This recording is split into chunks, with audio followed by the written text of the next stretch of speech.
What if the greatest secret to achieving your ultimate goals isn't about focusing on the finish line at all, but rather learning the precise art of detaching from it?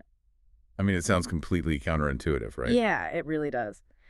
Welcome to this deep dive. Before we jump into today's incredible material, I just want to humbly ask you, as a valued part of our Simplified Summary community, to take a quick second to subscribe, like, and share this deep dive. Yeah, please do. Doing so genuinely helps us bring more of these profound, mind-expanding explorations to curious minds just like yours. We rely on you to keep this journey of knowledge going, so thank you for that. Definitely. And we've got a massive one today. We really do. Now, let's get into it. These are, huge, ancient ideas we're looking at today, and trying to figure out how they apply to a 21st century inbox or a modern career path is honestly a bit daunting. Oh, absolutely. We are exploring excerpts from the complete works of Swami Vivekananda. Specifically, we are anchoring ourselves in Volume 1 and Volume 2, looking closely at his teachings on karma yoga. Which is essentially the science of work. Right. And we're also pulling from a fascinating lecture he gave in 1900 called Work and Its Secret. So our mission for this deep dive is highly practical. We want to extract these timeless principles and figure out how you can work passionately and relentlessly in a world that feels incredibly chaotic. Without getting crushed by burnout. Exactly. Without the anxiety or this really toxic attachment we all seem to have to our own goals. To help us navigate this and synthesize these ideas, our expert guide is here at the table. It is great to be here. You used the word daunting earlier, and I think that's entirely appropriate. Yeah. Yeah, because we are dealing with a philosophy that was delivered over a century ago, but its roots stretch back thousands of years into ancient Indian thought. Right. Deep. Very deep. Yet when you read these lectures, it feels like a direct diagnosis of our modern epidemic of hustle culture and existential exhaustion. Yeah. Really looking forward to getting into the mechanics of this with you. But Let's start by setting the stage, because the historical context here is just too good to gloss over. The source material takes us back to September 1893. the world's parliament of religions. In Chicago, yes. If you can, just picture the atmosphere. It's the late 19th century in America, right in the thick of the Industrial Revolution. So much noise and progress. Exactly. You have this massive audience filled with the booming mechanical energy of the West, and standing before them is Swami Vivekananda. He's a young man representing the ancient order of Hindu monks wearing a yellow robe. And speaking to a crowd that largely has zero context for who he is or what he represents. None at all. The source text describes this encounter as a literal collision of two vast bodies of water. On one side, you have the young, tumultuous sea of the Western mind, overflowing with modern energy, invention, and, a certain kind of aggressive self-assurance. Yeah, that relentless forward motion. Right. And it is meeting what the text calls the calm ocean of Eastern spiritual development, which had been steeped in thousands of years of quiet, introspective tradition. It's a phenomenal psychological moment, not just a historical one. I mean, Vivekananda wasn't stepping up to the podium to just share a few personal opinions. He was a representative. Right. He was essentially voicing the accumulated consciousness of an entire subcontinent.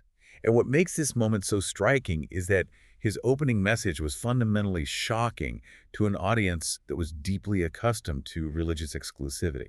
Because he didn't just ask them to tolerate each other. No, he stood there and declared that he was proud to belong to a religion that doesn't just teach tolerance. He deliberately moved past the concept of tolerance to advocate for universal acceptance. Which is a huge distinction. It is. He stated that his faith accepts all religions as true, viewing them as different paths to the exact same ultimate destination. I want to pause right there, because that word tolerance is something we champion today. We hear it all the time. We need to be a more tolerant society. Yeah, it's the buzzword. But Vivekananda is essentially knocking it down. Why is tolerance not good enough? That's a crucial distinction to make.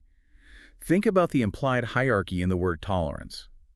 If I say I tolerate you or I tolerate your beliefs, what I'm subtly saying is I possess the absolute truth and you are wrong. Right. But because I am generous and civilized, I will allow you to exist and hold your incorrect views without attacking you. So it's a bit arrogant. Tolerance is inherently condescending. It maintains a power dynamic. Universal acceptance, on the other hand, levels the playing field entirely. It suggests that truth is multifaceted. He actually quotes a hymn from his childhood to drive this home. He says, as the different streams having their sources in different places all mingle their water in the sea, all lead to thee. Beautiful image. It really is. But then he shifts gears to explain why human beings have such a hard time with this acceptance, why we disagree so violently, and he uses this brilliant, entirely unpretentious story about a frog. Yes, the frog in the well story. I love this one. It is arguably one of the most effective metaphors for diagnosing bigotry and sectarianism ever recorded.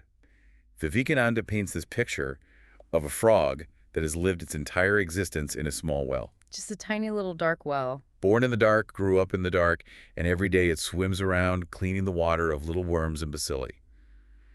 Because it's the only world it has ever known, the well frog genuinely believes that its little enclosure is the entire universe. Naturally. But then, one day, a frog from the sea happens to fall into this well.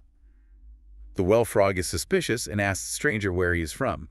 The sea frog replies, I am from the sea. And the well frog just cannot compute this information. He asks, is your sea as big as my well? Yeah. And to demonstrate, he takes a little leap from one side of the well to the other. Right. And the sea frog laughs. Yeah. He tells the well frog that it's absolute nonsense to compare the vast, boundless ocean to this tiny, dark hole in the ground. And how does the well frog react? Did he get curious? No. He gets furious. He concludes that the sea frog must be a liar and a charlatan, and he tries to kick him out of the well. Because it threatens his entire reality. Exactly. In the well frog's mind, it is physically impossible for anything to be larger than the boundaries of his own lived experience. I love that story because it forces you to look inward. Vivekananda takes this fable and applies it directly to human nature. He says, I am a Hindu. I am sitting in my own little well and thinking that the whole world is my little well. The Christian sits in his little well and thinks the whole world is his well. The Mohammedan sits in his little well, and so on. It's universal. It is this universal human failing, the inability to see beyond our own culturally or personally conditioned boundaries. What's fascinating here is how effortlessly this maps onto our modern lives. The well isn't just a metaphor for religion, it's a metaphor for any closed system of thought. Exactly. Think about your own life for a second. What does your well look like? We are currently living in an era where we are constantly surrounded by algorithmic echo chambers. Oh, the algorithms are the ultimate well builders. Right. You open up your social media feed, and a very sophisticated piece of code ensures that you are only fed information, opinions, and outrage that confirm what you already believe. It builds the walls of your well a little higher every day. It's terrifying when you frame it that way. Are we acting like that angry frog when it comes to our politics, our career philosophies, or even just our daily interactions with a coworker who sees a project differently? We instinctively assume the other person is either lying or stupid, simply because their ocean doesn't fit into our well. It's a profoundly humbling mirror to hold up. But Vivekananda doesn't just leave us dwelling on our societal flaws. He takes this grand, sweeping observation of human behavior and zooms way in. Down to the individual. Yes. He shifts the focus from the architecture of society right down to the architecture of the individual human soul. Okay, let's unpack this, because the definition of the soul that he presents here completely shatters the mold of what a lot of us grew up hearing in Western traditions. It's a totally different paradigm. It is a radical departure. In these lectures, he tackles the concept of creation head-on. He argues, quite logically within his framework, that the human soul is not created. Which goes against almost everything we're taught in the West. Right. His reasoning is rooted in ancient physics and metaphysics. Anything that is created, anything that is a compound of parts, must eventually undergo dissolution. It must eventually fall apart. Because it had a beginning, it must have an end. Precisely. Therefore, if the soul were created at a specific point in time by an external creator, it would necessarily face death. To bypass this, he defines the soul as eternal. He uses this incredibly abstract, almost mathematical, geometric metaphor. The circle. Yes. He says the soul is a circle whose circumference is nowhere, but whose center is located in the body. Just visualize that. A circle with no outer edge, meaning it is infinite and boundless, but its current focal point, its center, happens to be the physical body you are sitting in right now. It's a staggering thought. That means death isn't the end of the soul, it's just the shifting of that center from one physical location to another. And that framework allows him to make one of the most uplifting declarations in the text. He looks out at the Chicago audience, an audience raised primarily on the concept of original sin, and he says, Hear, ye children of immortal bliss. Wow. He completely rejects the idea that humans are inherently broken. He says it is a standing libel on human nature to call human beings sinners. He challenges them to shake off the delusion that they are weak sheep and instead declares that humans are divinities on earth, spirits free, blessed, and eternal. I want to linger on that for a second. Children of immortal bliss. No. If you really internalize that shift in terminology, it changes the entire foundation of how you operate. It changes your default setting. Yes. If your baseline is that you are a sinner or fundamentally flawed, your life becomes this defensive crouch. You're always trying to make up for your brokenness, always begging for forgiveness from some external judge. You're operating from a deficit. Exactly. But if your baseline is that you are a divinity on earth, your life is no longer about cowering under unforgiving laws. It becomes about waking up. It becomes about realizing the immense power you already have. And that brings us right into his definition of karma. Yes, the word karma is so misunderstood today. We use it like a boomerang. Right, we usually use it to mean some kind of cosmic retribution like, he cut me off in traffic, I hope karma gets him. Yeah, karma's a, well, you know. Exactly. But Vivekananda goes back to the Sanskrit root, kri, which simply means to do. So fundamentally, karma is action.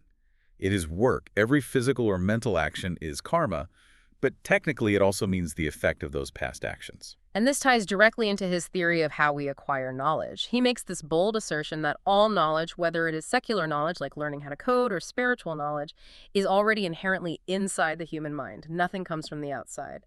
If we connect this to the bigger picture, he uses the analogy of a piece of flint. The fire, the spark of knowledge is already contained within the flint. It just needs suggestion.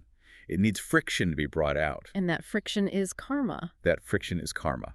Every single action you take, every word you speak, every email you send, and crucially, every blow you receive from the outside world is a form of karma striking against the flint of your soul. We constantly say we are learning things, but Vivekananda argues that the more accurate term is uncovering. We're just dusting it off. We're just chipping away the ignorance to reveal the knowledge that is already perfectly formed inside us. Here's where I have to push back a little on behalf of the listener, because the text makes a claim that flies in the face of the modern self-help industry. It asserts that misery and poverty are often far greater teachers than happiness and wealth. Which is a hard sell. Extremely. It says the sum total of these blows is what constitutes a person's character. But if I just lost my job, or my startup just folded, or I'm going through a terrible breakup, hearing that this misery is just friction feels like a really tough pill to swallow. It is a very tough pill. It's not a comforting philosophy in the traditional sense, it's an empowering one. Normally, when we face a major setback, our default response is a kind of victimhood. We ask, why is the universe doing this to me? We view failure as a punishment. But through the lens of karma yoga, these miseries aren't arbitrary punishments from an angry god or a random universe. They are the exact, precise friction required to strike the flint of your specific soul. Because comfort doesn't create sparks. Exactly. If you only ever experience wealth, comfort, and praise, your flint never gets struck, the fire never comes out. The blows of life are designed to wake up the giant inside you. Your character isn't formed when you're relaxing on a beach. Your character is being manufactured in the forge of this difficult karma. That reframing is incredibly potent. If you view your worst, most stressful days at work not as a senseless tragedy, but as the exact friction needed to spark your hidden capabilities, it completely alters your posture when you walk into the office tomorrow. You stop hiding from the difficult tasks. You stop dodging the blows and start using them. Which leads us to what I think is the most actionable central thesis of this entire deep dive. In his 1900 lecture in Los Angeles, Work and Its Secret, he delivers a principle that sounds simple but is actually devastatingly hard to practice. He says the greatest lesson he ever learned is to pay as much attention to the means of work as to its end. This is where his ancient philosophy collides perfectly with our modern obsession with goal setting. He argues that 99% of human failures happen because people become completely enchanted by the goal. We are obsessed with the finish line. We are. The goal is alluring. It's big, it's shiny, it sits right there in our mental horizon. And because we are staring so intensely at the finish line, we lose sight of the ground right in front of our feet. We neglect the daily details. We neglect the means. Every business guru out there tells you to build a vision board. Stare at your goal, manifest the goal, obsess over the goal. But Vivekananda is essentially saying that This obsession is precisely what will cause you to fail. Exactly. Because his argument isn't mystical, it's a lesson in pure physics. It is about cause and effect. The realization of your ideal, whether that's launching a successful company, writing a book, or building a healthy family, is purely the effect. The means, the tedious daily work, the small decisions, the incremental habits are the cause. He makes it sound almost like a mathematical certainty. He states that if you take care of the cause, the effect will inevitably take care of itself. The effect is bound to come. It has no choice. That's the beauty of it. Once you've established your ideal, you can actually afford to let it go. You don't need to stare at it anymore. If you perfect the means, the end must manifest by the laws of nature. But this exposes a massive psychological trap that we all fall into. It does. The greatest cause of human sorrow, according to this philosophy, is that we pour our whole energy into a task. We become intensely attached to our specific vision of the outcome, and then we suffer immensely when reality doesn't perfectly match our vision. We are masters at attaching ourselves to our desires, but we completely lack the power to detach. Let's slow down and look at the analogy the text uses to explain where the true power lies in this process, because it's brilliant. It describes the mind and the material world as tapering from gross to fine. The gross being the obvious, tangible things. Right. The grossest part is the physical, the loud, the coarse external actions. And it tapers down into the finest part, the subtle, the intention, the quiet focus. The text insists that the greatest power is always lodged in the fine, not the coarse. Think about what that means practically in a modern workplace. We are conditioned to believe that power is in the gross actions. It's the grand product launch, the aggressive negotiation, the viral marketing campaign, the loud promotion. But Vivekananda is saying the real, unshakable power is in the subtle. It is the quiet, persistent, unglamorous perfection of the daily means. It's the focus you bring to a Tuesday afternoon spreadsheet. Exactly. Apply this directly to your life right now. How often do you find yourself stressing out, losing sleep over whether or not you'll get that promotion at the end of the year? That promotion is the end. It is the gross external reward.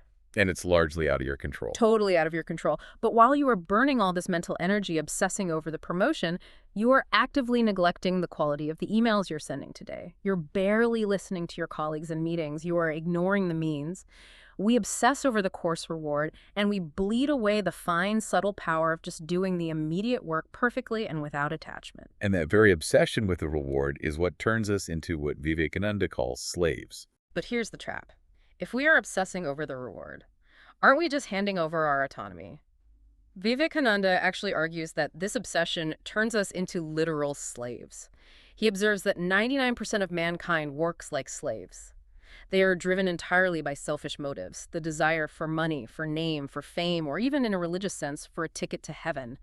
And he warns that the inevitable, unavoidable result of slaves' work is misery. It's important to clarify that he isn't advocating for laziness here. He doesn't say, abandon your work and go sit under a tree. He actually says, to work incessantly.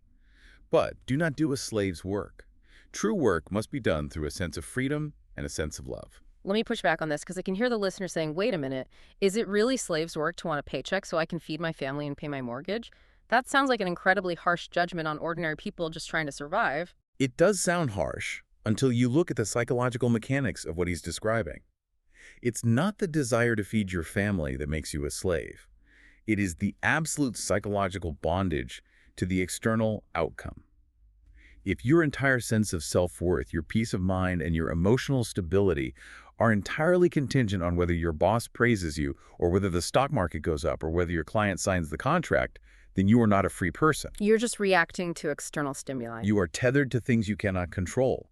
You are a slave to the fluctuating environment. What's fascinating here is how this leads him to take aim at a word that we usually hold up as the absolute highest virtue in Western society, duty. This part is wild. Here's where it gets really interesting. This raises an important question about what duty actually is. We usually frame duty as something noble and unquestionable. But Vivekananda completely upends this conventional understanding. He says duty is entirely relative. What is considered a sacred duty to a Hindu might not be a duty to a Christian. He illustrates this point with an extreme, jarring example from Indian history, the Thuggee robbers. Right, these were bands of highwaymen in India who would ambush and kill travelers. But the crucial detail is that they didn't just do it for money, they genuinely, religiously believed it was their sacred duty to rob and kill. They thought they were pleasing their deity. Exactly. He uses this extreme example to prove that duty isn't some universal, objective truth handed down from the cosmos. It is a human construct. Vivekananda calls ordinary duty a chronic It's disease. a chronic disease. Yes. He argues that when our attachment to a person, a job, or a situation becomes so established and habitual that we can't imagine life without it, we baptize that attachment with this high-sounding name of duty. We dress it up, we strew flowers on it, we sound trumpets for it, and then the whole world fights and robs each other, all claiming they're just doing their duty. It's a terrifying thought. He says duty scorches everybody like a fiery furnace. It is just another form of psychological bondage disguised as virtue. But if duty is a trap, what is the alternative? How are we supposed to live and work? The text offers an answer through the story of the Vyadha, the butcher, and a young woman. That story is vital because it proves this philosophy isn't just for monks. Neither the young woman nor the Vyadha were yogis meditating in a Himalayan cave. They were deeply embedded in the gritty reality of the world. The woman was performing mundane domestic household tasks, caring for her family, Very ordinary things. and the Vyadha was doing what in that culture was considered an incredibly low and gruesome job. He was a butcher selling meat in the market. Yet the story reveals that they were far more spiritually illuminated than the proud hermits living in the forest, Why is that? because they did their everyday tasks with complete cheerfulness, wholeheartedness, and absolute non-attachment. They didn't complain about their duty. They simply focused intensely on the means. By joining the end and the means into one single act of focused presence, they became masters. The text uses a really relatable analogy to separate the master's approach from the slave's approach, and it's about love. It contrasts true love with slave's love. Picture a relationship. If a person says they love their partner, but they constantly want to possess them, control their every movement, and they feel intense jealousy or rage if the partner doesn't behave exactly as they expect, that is slave's love. It's transactional. It is a morbid, selfish affection masquerading as love, and it inevitably brings immense pain to both people. True love, on the other hand, brings zero reaction of pain. True love only brings bliss because it has no selfish expectations attached to it. It just gives. This requires a massive shift in perspective for most of us. If working like a slave results in selfishness, attachment, and misery, then working as a master gives rise to the bliss of non-attachment. The ultimate stance of the master, the karma yogi, is summarized in this ancient maxim: to work we have the right, but not to the fruits thereof. You have the right to act, to pour your heart into a project, but you must leave the fruits alone. I understand the theory. It sounds incredibly peaceful. But let's be real, how do you actually practice that? We don't live in a monastery. We live in a world with performance reviews, quarterly targets, and social expectations. Machine. Exactly. The text acknowledges this friction. It admits that the world is a complex, terrible machine. If we just blindly stick our hands into the gears, we get crushed. But we can't just run away to a forest. We have to stand inside the machine and learn its secret. And to teach us how to survive inside the machine, Vivekananda provides what I think is the most powerful, memorable analogy of the entire deep dive, the nurse analogy. The nurse analogy is brilliant in its practical clarity. Vivekananda advises us to look upon our possessions, our jobs, our wealth, and even our own families, the way a nurse or a nanny looks upon her master's children. Think deeply about the psychology of a devoted nanny. She fondles the baby, plays with it, protects it fiercely, and cares for it with genuine, deep affection.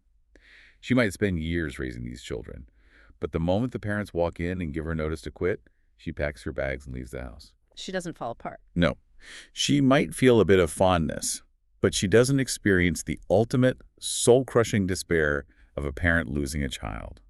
Why? Because she always knew from day one that the children were never truly hers. So basically, treat your startup job or your corporate project like you're babysitting your neighbor's kids. Keep them alive, help them grow, pour your energy into them, but do not cry when the parents come home and you have to leave. Everything in the shape of attachment is forgotten. You are the nurse. Act with total dedication, but maintain the internal knowledge that nothing in this world actually belongs to you.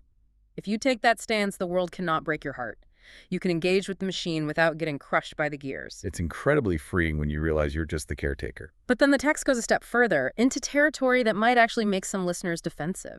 It tackles the concept of charity and philanthropy, and it talks about the blasphemy of helping. Yes, and this is where he really challenges the Western ego. Vivekananda radically states that it is sheer pride and selfishness to think that we are born to help the world.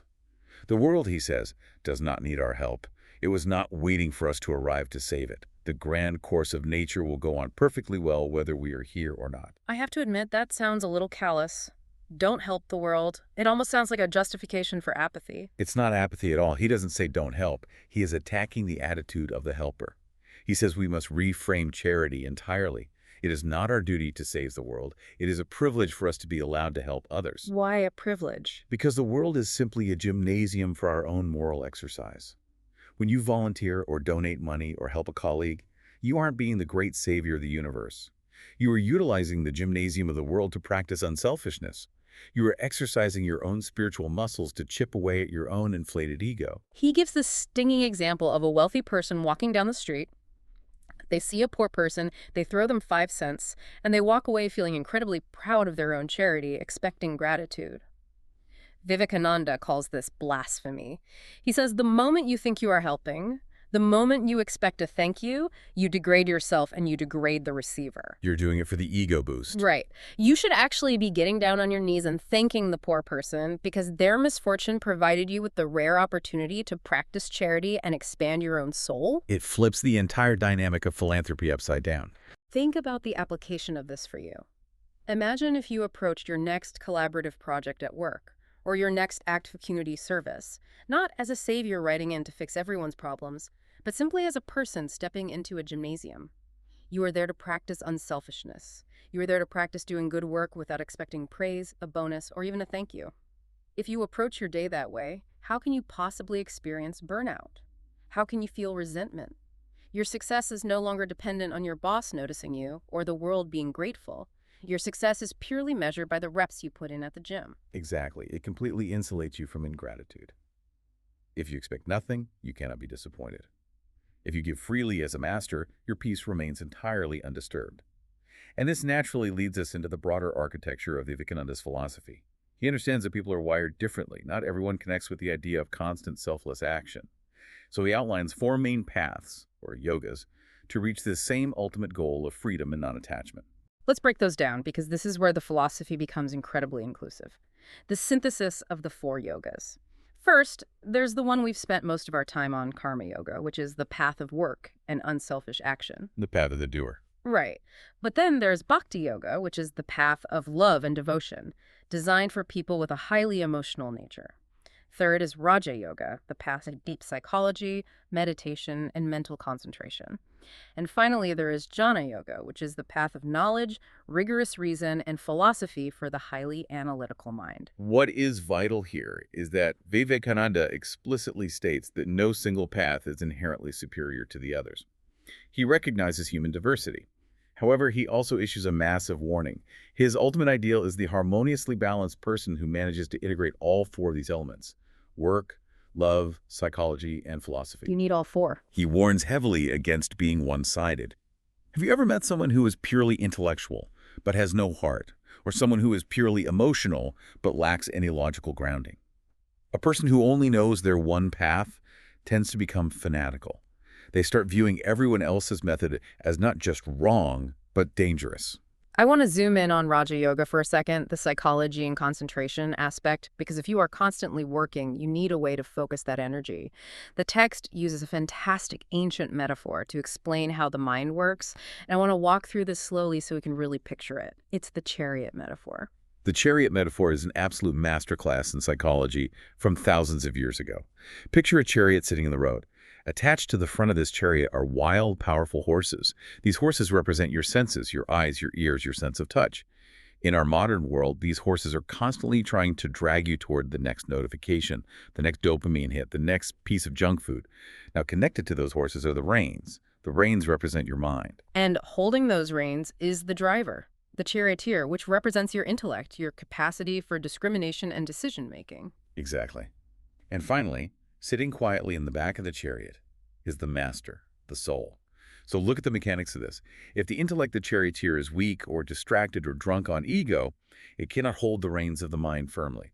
And if the reins are loose, the horses, your senses, just run completely wild. They drag the chariot off a cliff, taking the master down with them. Raja Yoga is the science of training the charioteer. It is the rigorous practice of learning how to hold those reins firmly, calming the mind so it isn't constantly frittering away its energy on 100 different distractions. That deep concentration is the prerequisite for achieving the ultimate ideal state we've been circling around, finding intense calmness in the midst of intense activity. He uses this great, vivid image of a deep-sea fish. If you take a fish that lives miles down in the ocean where the pressure is immense and you pull it up to the surface, it literally bursts apart. Right, because it's built for the pressure. It has adapted to the pressure, and without it, it loses its structural integrity. Vivekananda argues that human beings are similar. A person who is used to total isolation might completely lose their mind in the rush of a modern city. But the ideal person, the true karma yogi, has built such internal fortitude that they can walk right through the busiest, most chaotic traffic of Wall Street, engaged in intense, high-stakes activity, yet their internal mind is as profoundly calm and undisturbed as if they were sitting alone in a silent Himalayan cave. That is what he calls practical Vedanta. And we have to be really careful with the word practical here. We usually define practical as whatever fits our immediate selfish needs or our current comfort zone. A shopkeeper thinks only shopkeeping is practical. A thief thinks stealing is practical. We love to take high, soaring ideals and drag them down to our level and call it being practical. But true practicality, according to Vivekananda, is the exact opposite trajectory. It is doing the excruciatingly hard work of elevating our daily life, our mundane actions, up to the level of the ideal. And he emphasizes that this doesn't require any magic. He actually issues a very strong, almost aggressive warning against mystery mongering. He tells his audience that there are no secret societies hiding on the snow caps of the Himalayas holding magical truths. Superstition, mystery, and believing in occult shortcuts are signs of a weak and degrading mind. He goes so far as to say it would be better to be a rank atheist than to be weak and superstitious. That's a bold claim for a religious figure. Very bold. Why? Yeah. Because at least atheism requires some strength of mind, some independence, and a willingness to question. He wants people to be bold, to stand firmly on their own 2 feet, and to realize the immense practical power that is already inside them. Religion to him is not about mumbled words or genuflections. It is simply about the expansion of the soul. It's about taking ownership. So what does this all mean? Let's pull all these disparate threads together. We've talked about the frog stuck in its little well, refusing to see the ocean. We've discussed the friction of karma striking the flint of our soul, turning misery into our greatest teacher. We explored the physics of focusing on the means over the ends and the trap of acting like a slave begging for a reward rather than a master giving freely. We've looked at the nurse analogy, treating our lives like we are just babysitting for the universe. We've seen the world not as a broken place needing our salvation, but as a gymnasium for our own moral exercise. And we've pictured the chariot of the mind where the intellect must hold the reins of the senses. It's a comprehensive system for living. The core message here, the golden thread running through all these concepts, is that the ultimate secret of work is unselfishness. It is a relentless, microscopic focus on the daily process, rather than obsessing over the finish line.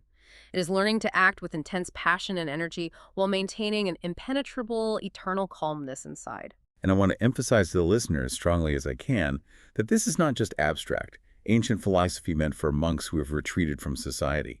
This is an incredibly practical, actionable blueprint for protecting your peace and your sanity today. We live in a world that is incredibly noisy, hyper-competitive, and constantly demanding your attention and your anxiety. These teachings offer a way to engage fully with that world, to build companies, raise families, create art without letting the world own you. It teaches you how to be in the machine without becoming a cog. Exactly. It's about being in the world, but not of the world. Now, before we wrap up this deep dive, I want to remind our Simplified Summary audience one more time. If you found value in this exploration, please do hit that like button, share this with someone who needs it, and subscribe to the channel. Your support is the actual engine that allows us to keep digging into these massive ideas and bringing them to you. Yes, thank you for listening. And finally, I want to leave you with a provocative thought. A challenge for you to mull over as you go about your day, inspired directly by Vivekananda's teachings. Imagine your schedule for tomorrow. If every single action you took tomorrow, every email you sent to your boss, every project you contributed to, every chore you did for your family, every conversation you had was done purely for the sake of the action itself, with absolutely zero expectation of a reward, zero desire for a specific result, or even the expectation of a simple thank you. If you completely detached from the fruits of your labor, how would the landscape of your day actually change? Would you be less stressed? Would your work actually improve? Think about it. See if you can play the role of the nurse just for one day. Until next time, keep diving deep.